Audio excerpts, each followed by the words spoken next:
Bonjour, alors aujourd'hui, on va faire en sorte de se rappeler ce qu'on a vu cette année. Quel caractère de la lumière permet d'expliquer le phénomène d'interférence et de diffraction? C'est quand même lumineuse! Toi, t'es pas sur la bonne longueur d'onde. C'est son caractère ondulatoire, monsieur. Bien Albert! Mais est-ce que vous savez qu'on peut aussi décrire la lumière comme un flux de particules? Bien sûr, monsieur! C'est un flux de protons. Mais non, tu confonds tout. La lumière peut être décrite comme un flux de photons. L'énergie de la lumière est transportée par des photons qui présentent un aspect particulaire et ondulatoire. Le photon est un quantum, c'est-à-dire une quantité indivisible d'énergie ayant une masse nulle, une charge nulle et une vitesse égale à la vitesse de la lumière dans le vide. L'énergie d'un photon, E, est donnée par la relation E égale h nu, où h est la constante de Planck et nu la fréquence de la lumière en Hertz. On peut aussi écrire que E égale hc sur lambda, puisque nu égale c sur lambda.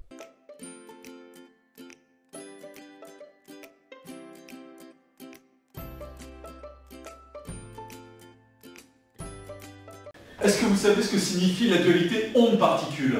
Bah oui, c'est une onde qui convoit une particule.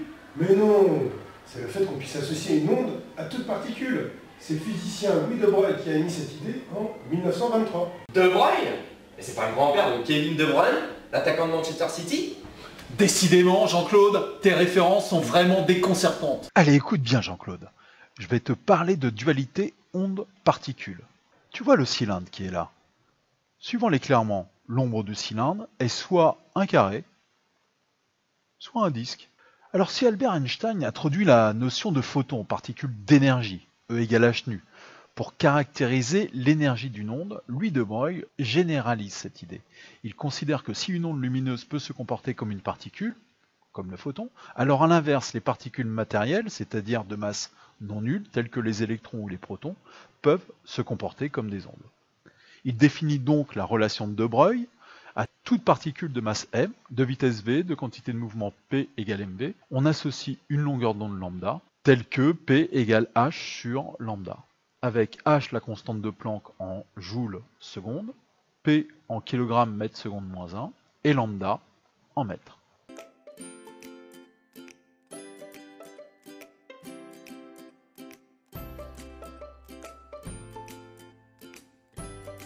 Alors, tu suis toujours Jean-Claude? Voici une conclusion sur la dualité onde-particule. Les électrons et les autres particules quantiques ne sont en réalité ni des ondes ni des particules, mais quelque chose qui se comporte soit comme l'un, soit comme l'autre. Tout va dépendre du dispositif expérimental qui va les étudier. En physique quantique, on peut définir des probabilités de présence des particules en un endroit donné, plus grandes à certains endroits qu'à d'autres, d'où les franges observées sur les patrons des figures d'interférence ou de diffraction. Nous avons étudié en seconde les spectres d'émission et d'absorption de certains éléments chimiques. Ils n'étaient pas continus, mais... Ah, je sais. On disait qu'ils étaient sérieux. Non. Pas bavards. Ah oui, discrets. Bien, Jean-Claude! En 1913, le physicien danois Niels Bohr introduit l'idée que l'atome ne peut exister que dans certains états d'énergie bien définis. On a déjà vu ça en physique. Est-ce que vous vous souvenez quand? Oui, monsieur, on a vu ça en première S. Quand un atome passe d'un niveau d'énergie E1 à un niveau d'énergie E2, il absorbe un photon d'énergie E2 moins E1. Bien, Albert. Est-ce que cela explique le caractère discret des spectres d'émission et d'absorption de certains éléments chimiques? En effet, nous avons vu en première S qu'un atome présente différents niveaux d'énergie. Il peut être à son état fondamental, c'est-à-dire à son niveau le plus bas, et il peut ensuite être excité pour monter à des niveaux d'énergie supérieurs. Les niveaux d'énergie sont discrets, c'est-à-dire que leur nombre est fini. Que se passe-t-il si un atome absorbe de la lumière? S'il reçoit l'énergie suffisante, il peut être excité, c'est-à-dire passer d'un niveau d'énergie inférieur à un niveau d'énergie supérieur, en absorbant un photon d'énergie h nu correspondant à l'écart entre les deux niveaux d'énergie. C'est ce qui explique les raies d'absorption dans le spectre d'un gaz. Ces raies noires correspondent justement aux longueurs d'onde de la lumière absorbée par l'atome considéré. Ensuite, pourquoi un atome peut émettre de la lumière? Parce qu'il peut se désexciter, c'est-à-dire passer d'un niveau d'énergie supérieur à un niveau d'énergie inférieur, en émettant un photon d'énergie h nu correspondant à l'écart d'énergie entre ces deux niveaux d'énergie. C'est ce qui explique les spectres d'émission des gaz dans lesquels il y a des atomes qui donc vont émettre aux longueurs d'onde caractéristiques de ceux-ci.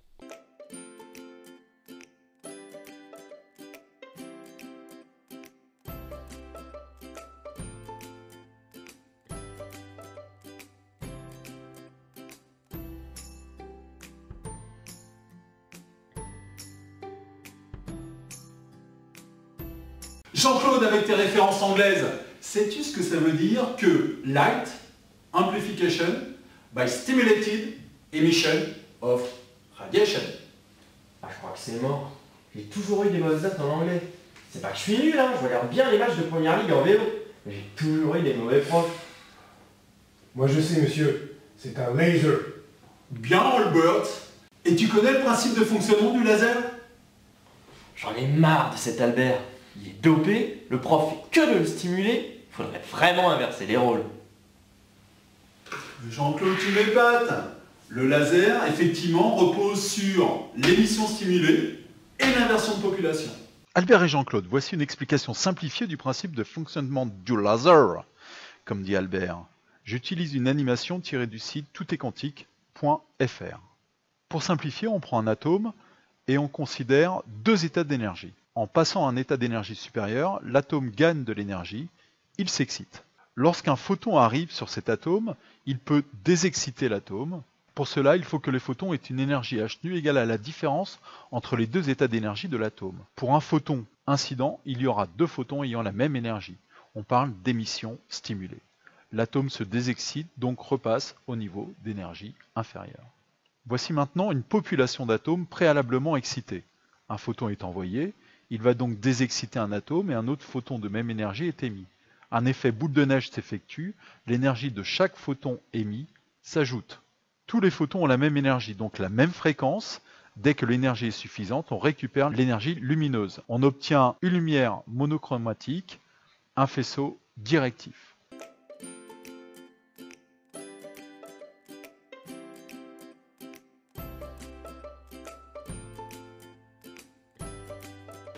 Mais tu fais quoi? Bah, je t'envoie les photons dans la tête pour voir si ça t'excite. Mais arrête! Bon, c'est bon, allez, j'arrête. Tu peux revenir dans ton état fondamental. Jean-Claude, c'est pas une lumière, mais il peut être marrant.